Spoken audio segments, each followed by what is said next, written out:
નમસ્કાર વિદ્યાર્થી મિત્રો, એસએન વિદ્યાલય દ્વારા શરૂ કરેલા ઈ લર્નિંગ પ્રોગ્રામમાં આપનું હાર્દિક સ્વાગત છે। આજે આપણે સંકીર્ણ સંયોજનોની અંદર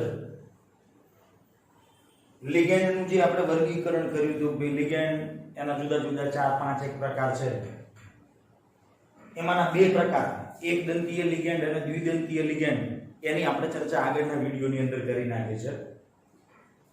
નવું ચેપ્ટર શરૂ કર્યું છે આપણે એનસીઈઆરટી ની દ્રષ્ટિએ ખૂબ જ અગત્યનું ચેપ્ટર છે। આ સિવાય પણ આની અંદરથી ઘણા બધા વિકલ્પ પ્રકારના પ્રશ્નો પરીક્ષાની અંદર પૂછવામાં આવે છે।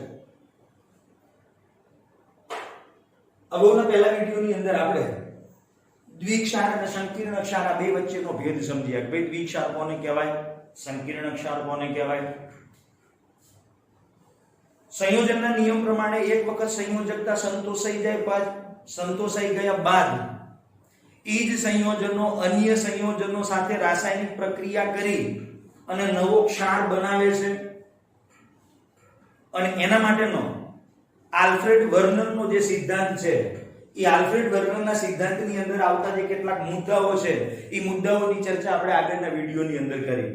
એની અંદર સાથે સાથે મેં કેટલાક શબ્દોની પણ તમને સમજૂતી આપી કે ભાઈ પ્રાથમિક સંયોજકતા કોને કહેવાય, દ્વિતીયક સંયોજકતા કોને કહેવાય, સવર્ગાંક કોને કહેવાય, સવર્ગ સ્થળ નિર્દેશ કોને કહેવાય।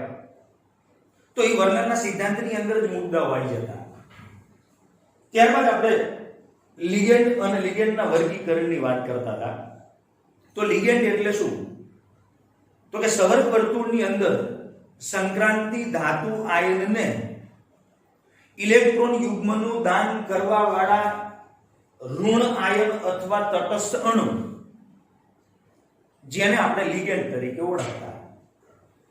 સવર્ગ વર્તુળ એટલે આવી બોક્સ વાળી જે રચના છે આ સવર્ગ વર્તુળની અંદર સંક્રાંતિ ધાતુ આયનને ઇલેક્ટ્રોન યુગ્મનું દાન કરવા વાળા ઋણ આયન અથવા તટસ્થ અણુઓ જે બોક્સમાં એની સાથે સવર્ગ સહસંયોજક બંધથી જોડાયેલા છે એને આપણે લિગેન્ડ કહેતા। લિગેન્ડ એનું વર્ગીકરણ જુદા જુદા 4 એક પ્રકારની અંદર કરવામાં આવે છે। એક દંતીય લિગેન્ડ, દ્વિદંતીય લિગેન્ડ, ત્રિદંતીય લિગેન્ડ અને ષડદંતીય લિગેન્ડ। હા, આ સિવાય એક નવો શબ્દ છે બહુદંતીય લિગેન્ડ, પણ એ આની અંદર જ આવી જાય છે। તો અગાઉના વિડિયોની અંદર આપણે એક દંતીય અને દ્વિદંતીય લિગેન્ડની વાત કરી હતી। હવે લિગેન્ડની અંદર તમે એક જ લિગેન્ડ વિશે યાદ રાખી લો એટલે બાકીના બધા માટે એક જ હરખી રજૂઆત આવે। હા, થોડો ફેર આવે। દાખલા તરીકે એક દંતીય લિગેન્ડ માટે આપણે એવું કીધું હતું કે જે લિગેન્ડ ધાતુ આયનને એક ઇલેક્ટ્રોન યુગ્મનું દાન કરી, જે લિગેન્ડ ધાતુ આયનને એક ઇલેક્ટ્રોન યુગ્મનું દાન કરી એક સવર્ગ સહસંયોજક બંધની રચના કરે તો એવા લિગેન્ડને એક દંતીય લિગેન્ડ કહેવાય। અને એની અંદર આપણે એક દંતીય તટસ્થ લિગેન્ડ, એક દંતીય ઋણ લિગેન્ડની વાત કરી। દાખલા તરીકે એમોનિયા એક દંતીય તટસ્થ લિગેન્ડ છે, H2O ઈ પણ એક દંતીય તટસ્થ લિગેન્ડ છે, CO ઈ પણ એક દંતીય તટસ્થ લિગેન્ડ છે। તટસ્થ એટલે એના ઉપર કોઈ ચાર્જ નથી। એક દંતીય ઋણ લિગેન્ડમાં તો કે Cl- છે, F- છે, Cn- છે, આ બધા એક દંતીય ઋણ લિગેન્ડ હતા કે જેના ઉપર -1 વીજભાર છે। દ્વિદંતીય લિગેન્ડની અંદર પણ આપણે એવી જ રજૂઆત કરી કે ભાઈ જે લિગેન્ડ ધાતુ આયનને એટલે લિગેન્ડ એક જ પણ એક જ લિગેન્ડની અંદર રહેલા બે પરમાણુ ધાતુ આયનને બે ઇલેક્ટ્રોન યુગ્મનું દાન કરી અને બે સવર્ગ સહસંયોજક બંધની રચના કરે તો એવા લિગેન્ડને આપણે દ્વિદંતીય લિગેન્ડના નામથી ઓળખીએ છીએ। હવે એક દંતીય લિગેન્ડ હોય એટલે એની અંદર એક જ પરમાણુ સવર્ગ સ્થળ નિર્દેશો દર્શાવે। દ્વિદંતીય લિગેન્ડ હોય એટલે એક જ લિગેન્ડના બે પરમાણુ એટલે એમાં બે સવર્ગ સ્થળ નિર્દેશ હોય। તો એની અંદર પણ આપણે ઓક્ઝેલેટ આયન OX-2 અથવા COO- બીજું ઇથેન 1,2 ડાયમાઇન, પ્રોપેન 1,3 ડાયમાઇન, SO4 -2, CO3 -2. આવા દ્વિદંતીય લિગેન્ડના ઉદાહરણો આપણે જોયા.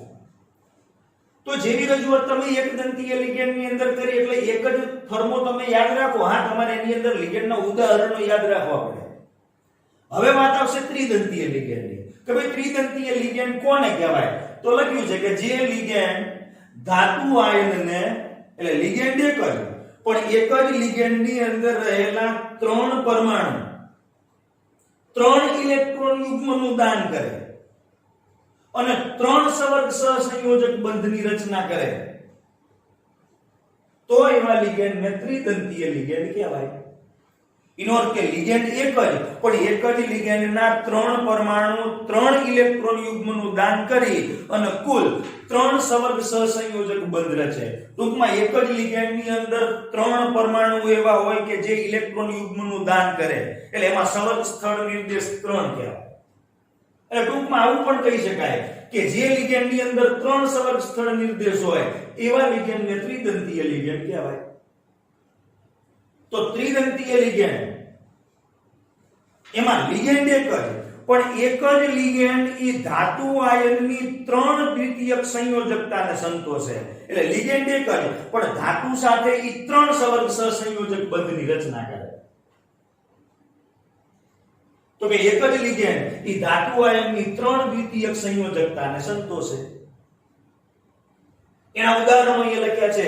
પ્રોપિલેન, પ્રોપેન 1, 2, 3 ટ્રાયમાઇન, જેનું સૂત્ર છે CH2 CH2 CH2 NH2 NH2 અને NH2, સોરી અહીંયા CH NH2. તો અહીંયા 3 નાઇટ્રોજન પરમાણુઓ છે જે 3 ઇલેક્ટ્રોન યુગ્મનું, એક નાઇટ્રોજન પરમાણુ 1 ઇલેક્ટ્રોન યુગ્મનું દાન કરે. લિગેન્ડ છે પ્રોપેન 1, 2, 3 ટ્રાયમાઇન. આ પ્રોપેન 1, 2, 3 ટ્રાયમાઇન માં રહેલા 3 નાઇટ્રોજન પરમાણુ કુલ 3 ઇલેક્ટ્રોન યુગ્મનું દાન કરી અને 3 સવર્ગ સહસંયોજક બંધની રચના ધાતુ આયન સાથે કરે. તો પ્રોપેન 1, 2, 3 ટ્રાયમાઇન અને ફોસ્ફેટ આયન. તો ફોસ્ફેટ આયન એનું સૂત્ર અહીંયા લખેલું છે PO4 -3. તો આની અંદર પણ આ 3 ઓક્સિજનના પરમાણુઓ 3 ઇલેક્ટ્રોન યુગ્મનું દાન કરે. એટલે લિગેન્ડ એક જ, પણ એક જ લિગેન્ડની અંદર રહેલા 3 પરમાણુઓ 3 ઇલેક્ટ્રોન યુગ્મનું દાન કરે. ટૂંકમાં એક જ લિગેન્ડમાં 3 સવર્ગ સ્થળ નિર્દેશો. તો એને સમજાવતા બે ઉદાહરણો અહીંયા લખેલા છે કે ભાઈ CrPtN thrice +3, એટલે એક પ્રોપેન 1, 2, 3 ટ્રાયમાઇન નો લિગેન્ડ ઈ 3 ઇલેક્ટ્રોન યુગ્મનું ક્રોમિયમને દાન કરે. એનો અર્થ કે અહીંયા ટોટલ CrPtN thrice, હવે આ તટસ્થ લિગેન્ડ છે CrPtN thrice +3, એટલે એક જ લિગેન્ડ 3 સવર્ગ સ્થળ નિર્દેશ, સોરી અહીંયા 2 આવશે. એક જ લિગેન્ડ રહ્યો એ 3 સવર્ગ સ્થળનો નિર્દેશ કરે. એટલે ટોટલ ક્રોમિયમ અને PtN ના બે આ લિગેન્ડની વચ્ચે 6 સવર્ગ સહસંયોજક બંધની રચના થાય. કારણ કે એક PtN રહ્યો ઈ 3 સવર્ગ સહસંયોજક બંધ રચે, માટે બે PtN રહ્યા ઈ ટોટલ 6 સવર્ગ સહસંયોજક બંધ રચે. એનો અર્થ કે આનો સવર્ગ આંક કેટલો? તો બગડો છે એટલે 2 ના કહેવાય. સવર્ગ આંક એટલે સંક્રાંતિ ધાતુ આયન સાથે જોડાયેલા લિગેન્ડ જેટલા સવર્ગ સહસંયોજક બંધની રચના કરે એ સવર્ગ સહસંયોજક બંધની સંખ્યા એટલે એનો સવર્ગાંક. પછી અહીંયા 2 લખ્યા છે એટલે એનો અર્થ એવો નહીં સવર્ગાંક 2 છે. લિગેન્ડ એક, પણ એમાં 3 સવર્ગ સ્થળ નિર્દેશ. હવે 2 લિગેન્ડ છે, PtN ના 2 અણુ, એટલે ટોટલ 6 સવર્ગ સહસંયોજક બંધ બને, માટે ક્રોમિયમનો સવર્ગાંક 6 થાય. એ જ રીતે PO4 ક્રોમિયમ PO4 twice -3. તો PO4 ઈ ત્રિદંતીય લિગેન્ડ છે. એક જ PO4- 3 ઈ 3 ઇલેક્ટ્રોન યુગ્મનું દાન કરે તો આમાં 2 છે એટલે ટોટલ 6 ઇલેક્ટ્રોન યુગ્મનું દાન કરે એનો અર્થ કે આની અંદર પણ સવર્ગાંક કેટલો તો કે 2 નહીં પણ 6 સવર્ગાંક થાય આ એક દંતીય લિગેન્ડ હોય તો તમે અણુ તટસ્થ અણુ અથવા તો જે ઋણાયન હોય એની સંખ્યાને ધ્યાનમાં લઈને સીધો સવર્ગાંક કહી શકો પણ દ્વિદંતીય કે ત્રિદંતીય લિગેન્ડ હોય તો એક લિગેન્ડ કેટલા ઇલેક્ટ્રોન યુગ્મનું દાન કરી કેટલા સવર્ગ સહસંયોજક બંધની રચના કરે છે એ જોવું પડે એના પછી આવશે ષટદંતીય લિગેન્ડ તો ષટદંતીય લિગેન્ડ એટલે જેમાં સવર્ગ સ્થળ નિર્દેશ 6 હોય એટલે કે જે લિગેન્ડ ધાતુ આયનને 6 ઇલેક્ટ્રોન યુગ્મનું દાન કરી 6 સવર્ગ સહસંયોજક બંધની રચના કરે એવા લિગેન્ડને ષટદંતીય લિગેન્ડ કહેવાય અને એનું એક જ માત્ર ઉદાહરણ તમારી બુકમાં છે ઈ છે EDTA ઇથિલિન ડાયમાઇન ટેટ્રા એસિટેટ આ EDTA નું બંધારણીય સૂત્ર છે એની અંદર ટોટલ 6 સવર્ગ સ્થળ નિર્દેશ છે 4 ઓક્સિજનના પરમાણુ અને 2 નાઇટ્રોજનના પરમાણુ એટલે ટોટલ એક જ લિગેન્ડના 6 પરમાણુ 6 ઇલેક્ટ્રોન યુગ્મનું દાન કરે એટલે 6 સવર્ગ સહસંયોજક બંધની રચના થાય તો EDTA માં તમને પૂછે કે સવર્ગ સ્થળ નિર્દેશ કેટલા તો 6 પણ તમને એમ પૂછે કે EDTA નો વીજભાર કેટલો તો કે વીજભાર તો 4 ઓક્સિજન ઉપર જ છે વીજભાર -4 થાય ટૂંકમાં EDTA નો એક અણુ સંક્રાંતિ ધાતુ આયન સાથે 6 સવર્ગ સહસંયોજક બંધની રચના કરે એનો અર્થ કે EDTA ના 6 પરમાણુ 6 ઇલેક્ટ્રોન યુગ્મના દાનથી જોડાય એટલે એમાં સવર્ગ સ્થળ નિર્દેશ 6 કહેવાય એના પછી આવશે બહુદંતીય લિગેન્ડ તો બહુદંતીય લિગેન્ડ એટલે કેવા તો કે એક દંતીય નહીં દ્વિદંતીય હોય એ બહુદંતીયમાં આવે ત્રિદંતીય હોય એ બહુદંતીયમાં આવે તો બહુદંતીય લિગેન્ડની વ્યાખ્યા લખી છે કે જે લિગેન્ડની અંદર 2 કે 2 થી વધુ સવર્ગ સ્થળ નિર્દેશ હોય લિગેન્ડ એક જ પણ એક જ લિગેન્ડની અંદર 2 કે 2 કરતા વધારે પરમાણુઓ ઇલેક્ટ્રોન યુગ્મનું દાન કરી અને એક કરતા વધુ સહસંયોજક બંધની રચના કરતા હોય તો એને બહુદંતીય લિગેન્ડ કહેવાય એનો અર્થ કે આ PO4 3 રિયો એ બહુદંતીય લિગેન્ડમાં આવે કારણ કે એક જ લિગેન્ડ 3 ઇલેક્ટ્રોન યુગ્મનું દાન કરીને 3 સવર્ગ સ્થળ નિર્દેશ દ્વારા 3 સવર્ગ સહસંયોજક બંધની રચના કરે ટૂંકમાં બહુદંતીયમાં એક દંતીય લિગેન્ડ ના આવે દ્વિદંતીય એમાં આવી જાય ત્રિદંતીય આવી જાય ષટદંતીય એમાં આવી જાય તો એની વ્યાખ્યા છે કે જે લિગેન્ડમાં 2 કે 2 થી વધુ સવર્ગ સ્થળ નિર્દેશ હોય એને બહુદંતીય લિગેન્ડ કહેવાય હવે બુકની અંદર કદાચ નવી બુકમાં છે કે નહીં તો ખબર નથી પણ જૂની બુકની અંદર આવું લિગેન્ડનું એક કોષ્ટક આપેલું હતું જેની અંદર એક દંતીય તટસ્થ લિગેન્ડ એક દંતીય ઋણ લિગેન્ડ દ્વિદંતીય તટસ્થ લિગેન્ડ દ્વિદંતીય ઋણ લિગેન્ડ ત્રિદંતીય તટસ્થ લિગેન્ડ ત્રિદંતીય ઋણ લિગેન્ડ ષટદંતીય લિગેન્ડ અને એક દંતીય ધન લિગેન્ડ હવે ધન લિગેન્ડની અંદર તો બે જ છે એક NO+ ને બીજો છે NO2+.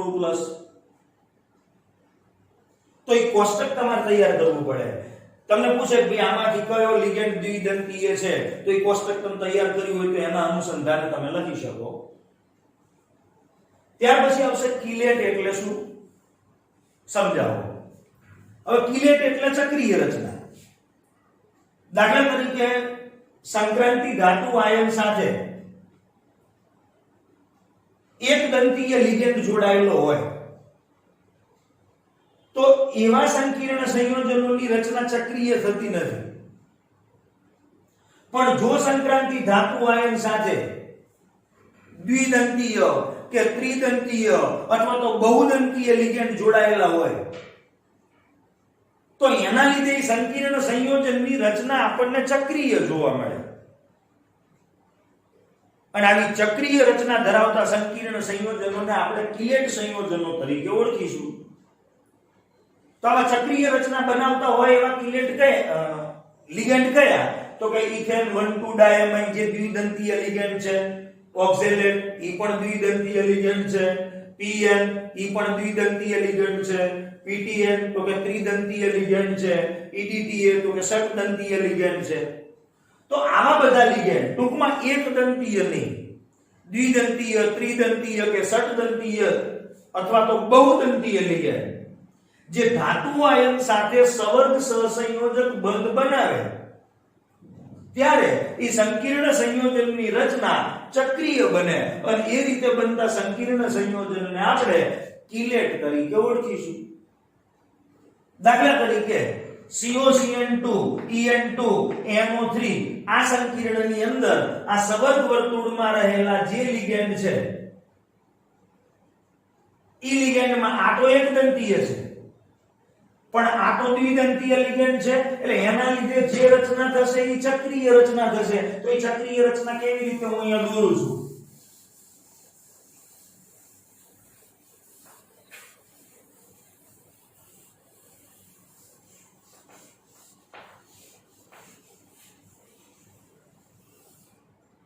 દાખલા તરીકે CO તો એ તો મધ્યસ્થ ધાતુ છે એટલે કોબાલ્ટ, એની સાથે બે એક દંતીય લિગેન્ડ છે CN એટલે અહીંયા CN જોડાઈ જશે, એક CN અહીંયા જોડાશે એટલે ઈ આ સંક્રાંતિ ધાતુને ઇલેક્ટ્રોન યુગ્મનું દાન કરી અને એક સવર્ગ સહસંયોજક બંધની રચના કરે એટલે બે સવર્ગ સહસંયોજક બંધ અહીંયા થયા. બીજું છે ઇથેન 1,2 ડાયમાઇન. હવે ઇથેન 1,2 ડાયમાઇન એટલે એનું સૂત્ર આવું હતું. આ ઇથેન 1,2 ડાયમાઇન છે જેમાં નાઇટ્રોજનનો પરમાણુ સંક્રાંતિ ધાતુને ઇલેક્ટ્રોન યુગ્મનું દાન કરે એટલે આવા કેટલા લિગેન્ડ? તો કે બે. તો હું અહીંયા દર્શાવું છું NH2, અહીંયા પણ NH2, CH2, CH2. હવે આ નાઇટ્રોજનનો પરમાણુ એક ઇલેક્ટ્રોન યુગ્મનું દાન આને કરે. આ નાઇટ્રોજનનો પરમાણુ પણ સંક્રાંતિ ધાતુને એક ઇલેક્ટ્રોન યુગ્મનું દાન કરે એટલે આની એક ચક્રીય રચના તૈયાર થાય. એ જ રીતે બીજો એક ઇથેન 1,2 ડાયમાઇન ની આ બાજુ,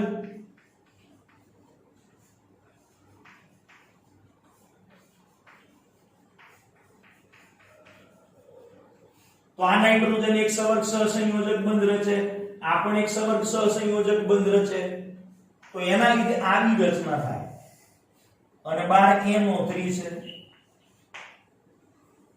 અથવા NO3 ન લખવો હોય તો માઈનસ ચાર્જ છે એટલે એના અનુસંધાને આ -1 આ -1 આ -1 એટલે કોબાલ્ટની પ્રાથમિક સંયોજકતા +3 થશે. હવે જો મારે NO3 ન લખવો હોય એટલે આ ઋણ આયન છૂટો પડી જાય તો આના ઉપર મારે ચાર્જ દર્શાવવો પડે એટલે એક ઋણ આયન બને તો એક ધન આયન બને એટલે NO3 અહીંયા ન લખીએ ને અહીંયા પ્લસ ચાર્જ લખીએ તો પણ ચાલે. તો આ પ્રમાણે બહુદંતીય લિગેન્ડ જે ધાતુ આયન સાથે સવર્ગ સહસંયોજક બંધની રચના કરી અને જોડાય ત્યારે ઈ સંકીર્ણ સંયોજનની રચના આવી ચક્રીય બને છે. આ એક દંતીય લિગેન્ડ છે એમાંથી રચના ચક્રીય બનતી નથી. તો કે એક દંતીય લિગેન્ડ થી બનતા સંયોજનો કરતા આવા કિલેટ સંયોજનોની સ્થિરતા વધારે હોય.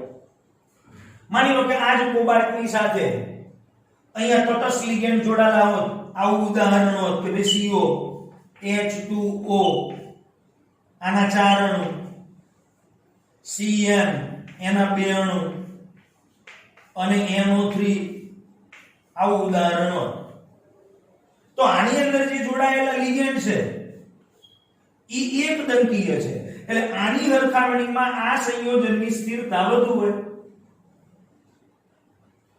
તો કિલેટ સંયોજનની જે સ્થિરતા છે એ એક દંતીય લિગેન્ડ થી બનતા સંયોજનો કરતા હંમેશા વધારે હોય. તો એનું એક ઉદાહરણ આપ્યું છે કે આ સંકીર્ણ જે છે એ કિલેટ સંયોજન છે એટલે એની રચના ચક્રીય છે. એના પછી કેટલાક શબ્દો અથવા કેટલીક વ્યાખ્યાઓ આવશે અને તમારા માટે સરળ છે. પહેલું છે ઉભયદંતી લિગેન્ડ એટલે વળી પાછો એક નવો શબ્દ આવ્યો.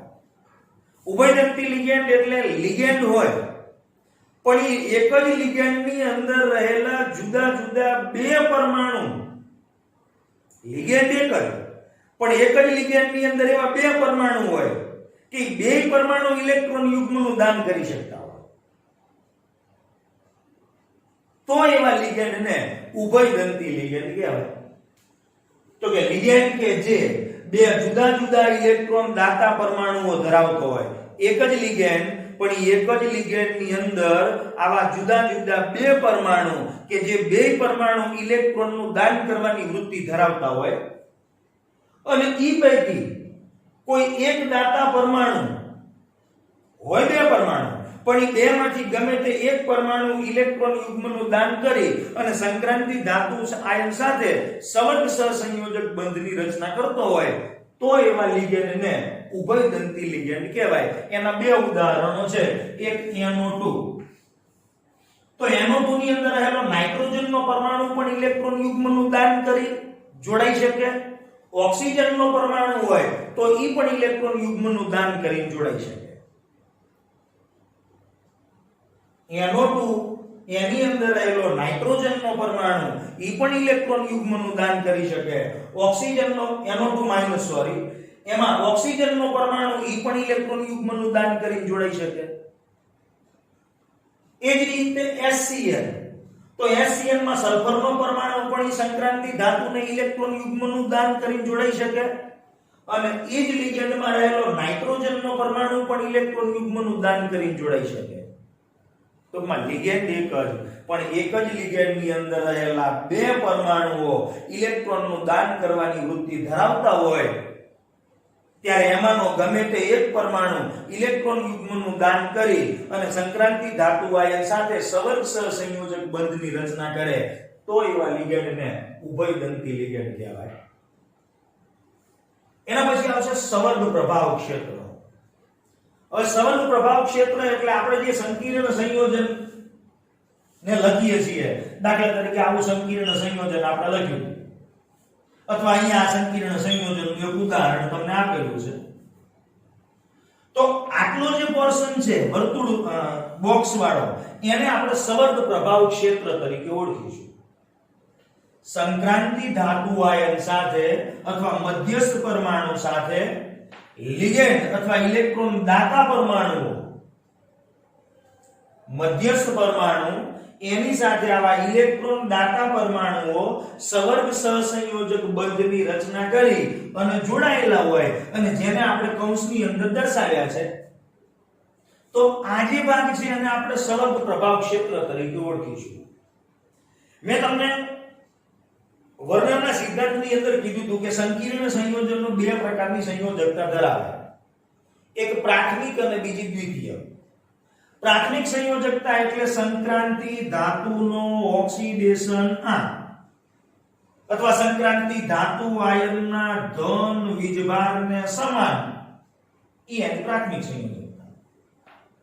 પ્રાથમિક સંયોજકતા આયનીય હોય એટલે જ્યારે સંકીર્ણ સંયોજનનું આયનીકરણ કરીએ ત્યારે અહીંથી આ ભાગ છૂટો પડી જાય, બોક્સ વાળો ભાગ અલગ થઈ જાય, એની જમણી બાજુએ રહેલો ઋણ આયન ઈ પણ અલગ થઈ જાય. અથવા આવું પણ ઉદાહરણ હોય K4 FeCN6 પોટેશિયમ ફેરોસાયનાઇડ, તો એનું આયનીકરણ થાય ત્યારે અહીંથી થાય એટલે આ ભાગ ઋણ આયન હોય, આ ભાગ ધન આયન. આની અંદર આ બોક્સ વાળો ભાગ જે ધન આયન હોય, આ ભાગ ઋણ આયન હોય. તો આજે બોક્સ વાળો ચોરસ ખાનાની અંદર જે ભાગ દર્શાવ્યો છે એને આપણે સવર્ગ પ્રભાવ ક્ષેત્ર અથવા સવર્ગ વર્તુળ તરીકે ઓળખીએ છીએ. તો કે મધ્યસ્થ પરમાણુ અથવા આયન અને એની સાથે જોડાયેલા લિગેન્ડને એક ચોરસ કૌંસની અંદર સમાવાય છે અને ઈ જે ચોરસ કૌંસ રહ્યું એને સવર્ગ પ્રભાવ ક્ષેત્ર કહેવાય. હવે જ્યારે એનું આયનીકરણ થાય ત્યારે જો બોક્સ આગળ હોય તો ઈ ધન વીજભાર પ્રાપ્ત કરે, જમણી બાજુ જે આયન હોય એ ઋણ વીજભાર પ્રાપ્ત કરે. માનો કે આ પ્રમાણે લખેલું હોય તો કેરીઓ ઈ પ્લસ વીજભાર પ્રાપ્ત કરે, જ્યારે સવર્ગ પ્રભાવ ક્ષેત્ર છે એ ઋણ વીજભાર પ્રાપ્ત કરે. તો કે આયનીકરણ પામતો સમૂહ જે કૌંસની બહાર લખીએ છીએ, દાખલા તરીકે આની અંદર આયનીકરણ પામતો સમૂહ કૌંસની બહાર લખ્યો છે NO3-. આની અંદર આયનીકરણ પામતો સમૂહ જે કૌંસની બહાર લખ્યો છે K+, તો એને આપણે પ્રતિ આયન તરીકે ઓળખીશું. બોક્સની અંદર જે ભાગ દર્શાવ્યો છે એના સવર્ગ પ્રભાવ ક્ષેત્ર અને બોક્સની બહાર જે આયન છે આયનીકરણથી છૂટો પડે, પછી જમણી બાજુ હોય તો ઋણ આયન છૂટો પડે, ડાબી બાજુ હોય બોક્સની તો ઈ ધન આયન તરીકે છૂટો પડે, તો એને આપણે પ્રતિ આયન કહીશું. તો આ ઉદાહરણમાં K+ કી પ્રતિ આયન છે, જ્યારે આ જે ભાગ છે ઈ સવર્ગ પ્રભાવ ક્ષેત્ર છે. ત્યાર પછી આવશે મિશ્ર લિગેન્ડ સંકીર્ણ સંયોજન. હવે મિશ્ર લિગેન્ડ સંકીર્ણ સંયોજન એટલે કેવું? તો કે કોઈ પણ તમે સંકીર્ણ સંયોજનનું ઉદાહરણ લખો અને ઈ સંકીર્ણ સંયોજનની અંદર ધાતુ આયન સાથે જુદા જુદા પ્રકારના લિગેન્ડ સવર્ગ સહસંયોજક બંધથી જોડાયેલા હોય. જુદા જુદા લિગેન્ડ. દાખલા તરીકે આ ઉદાહરણ છે તો એમાં H2O ના 4 લિગેન્ડ છે, Cn ના 2 લિગેન્ડ છે, તો એમાં જુદા જુદા લિગેન્ડ થયા. તો એવા સંકીર્ણને મિશ્ર લિગેન્ડ સંકીર્ણ સંયોજન કહેવાય.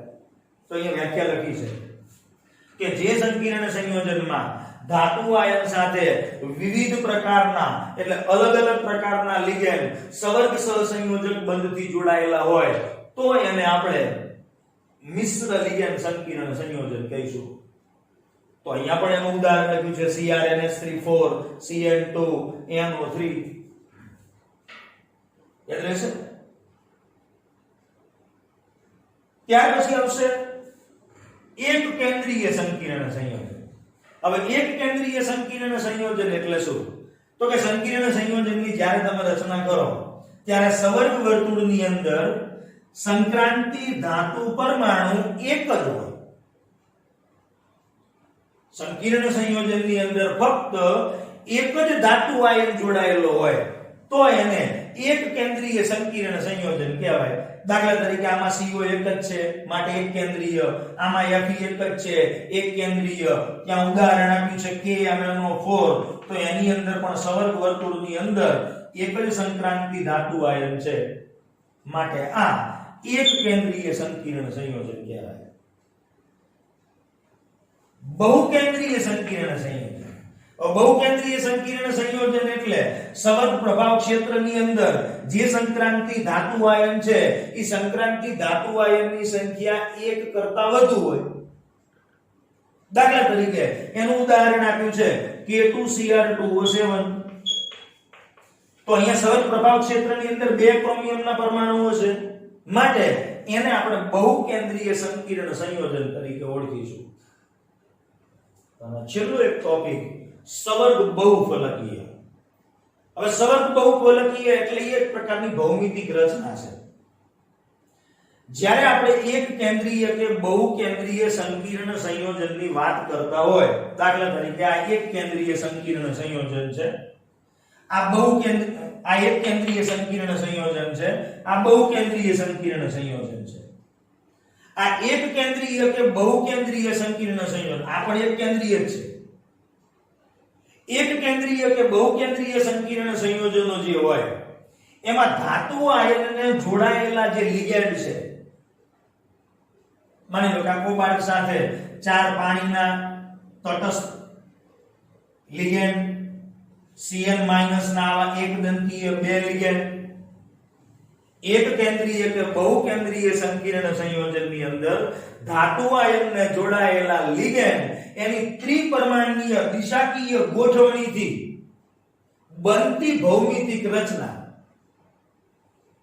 આની સાથે સવર્ગ સહસંયોજક બંધથી જોડાય છે અને આપણે એવું કીધું હતું કે દ્વિતીયક સંયોજકતા દિશાકીય હોય. આ લિગેન્ડ રિયા ઈ આ કોબાલ્ટ નામના સંક્રાંતિ ધાતુ આયન સાથે ચોક્કસ દિશાની અંદરથી એકબીજા સાથે ભૌમિતિક રચનાથી ગોઠવાયેલા હોય. તો એવી જે ત્રિપરમાણવીય દિશાકીય ગોઠવણીથી ઉદ્ભવતી ભૌમિતિક રચના જેને આપણે સવર્ગ બહુફલકીય કહીશું. યાદ રાખજો, સવર્ગ સ્થળ નિર્દેશ એટલે લિગેન્ડનો પરમાણુ કે જે ઇલેક્ટ્રોન યુગ્મનું દાન કરે, જ્યારે સવર્ગ બહુફલકીય એટલે બનતી ભૌમિતિક રચના. એક કેન્દ્રીય કે બહુકેન્દ્રીય સંકીર્ણ સંયોજનમાં ધાતુ આયનને જોડાયેલા લિગેન્ડ એની ત્રિપરમાણવીય દિશાકીય ગોઠવણીથી જે ઉદ્ભવતી ભૌમિતિક રચના છે એ ભૌમિતિક રચનાને સવર્ગ બહુફલકીય કહેવાય. ટૂંકમાં દરેક સંકીર્ણ સંયોજનને એક આવી ચોક્કસ પ્રકારની ભૌમિતિક રચના હોય. આવી ભૌમિતિક રચના એના સવર્ગાંકના આધારે નક્કી થાય. સવર્ગાંક 4 હોય તો બે પ્રકારની ભૌમિતિક રચના હોઈ શકે, કાં તો સમચતુષ્ફલકીય અને કાં તો સમતલીય સમચોરસ. હવે એમાં કઈ ભૌમિતિક રચના દર્શાવે, સમચતુષ્ફલકીય કે સમતલીય સમચોરસ, એ સંક્રાંતિ ધાતુ આયનની ખાલી પડેલી કક્ષકોના અનુસંધાને નક્કી થાય. મેં તમને કીધું હતું કે સંક્રાંતિ ધાતુ આયનની n-1d એટલે અંદરની d, ns, np, nd એટલે કે બહારની d, કઈ કક્ષકો ખાલી છે એના અનુસંધાને ઈ સંકીર્ણ સંયોજનની ભૌમિતિક રચના આપણને જોવા મળે. હા, એટલું નક્કી છે કે સવર્ગાંક 4 હોય એટલે બે પ્રકારની ભૌમિતિક રચના જોવા મળે, કાં તો સમચતુષ્ફલકીય કાં તો સમતલીય સમચોરસ. અને જો સવર્ગાંક 6 હોય તો અષ્ટફલકીય ભૌમિતિક રચના જોવા મળે, અને સવર્ગાંક 5 હોય તો ચોરસ પિરામિડલ જેવી ભૌમિતિક રચના જોવા મળે. અને પાંચે પાંચ જે ભૌમિતિક રચનાઓ છે એના આકાર અહીંયા દોરેલા છે.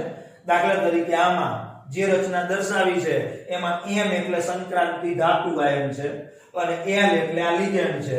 4 એકદંતીય લિગેન્ડ આ સંક્રાંતિ ધાતુ આયન સાથે જોડાઈ અને સમચતુષ્ફલકીય રચના દર્શાવે છે. એ જ રીતે અહીંયા સંક્રાંતિ ધાતુ સાથે આવા 4 લિગેન્ડ જોડાયેલા છે જેની રચના સમતલીય સમચોરસ છે. એ જ રીતે અહીંયા અષ્ટફલકીય રચના દર્શાવી છે. અષ્ટફલકીય એટલે જેમાં સવર્ગાંક 6 હોય અથવા 6 સવર્ગ સ્થળ નિર્દેશ હોય. જે સંકીર્ણ સંયોજનમાં સંક્રાંતિ ધાતુ આયનની દ્વિતીયક સંયોજકતા અથવા એની અંદર બનતા સવર્ગ સહસંયોજક બંધની સંખ્યા 6 હોય, 6 સવર્ગ સ્થળ નિર્દેશ હોય તો એની રચના આવી અષ્ટફલકીય જોવા મળે. અને જો સવર્ગ સ્થળ નિર્દેશ 5 હોય તો એના લીધે આપણને આવી ચોરસ પિરામિડલ જેવી રચના જોવા મળે. તો આ પ્રમાણે સંકીર્ણ સંયોજનની અંદર આવતા આવા કેટલાક શબ્દો એના ઉદાહરણ સાથે તમારે યાદ રાખવા પડે. હવેના વિડિયોની અંદર આપણે સંકીર્ણ સંયોજનો બનવા માટેની પાયાની જરૂરિયાતોની વાત કરીશું. સાથે સાથે કેટલાક આવા સંકીર્ણ સંયોજનો એના IUPAC નામકરણ માટેના નિયમો જોઈશું. એની અંદર આવતા સંકરણની પણ આપણે વાત કરીશું. સંકીર્ણ સંયોજનોના ભૌમિતિક આકાર અથવા ભૌમિતિક રચના એની પણ આપણે વાત કરીશું, જેની ચર્ચા આપણે આગળના વિડીયોની અંદર કરીશું. નમસ્કાર.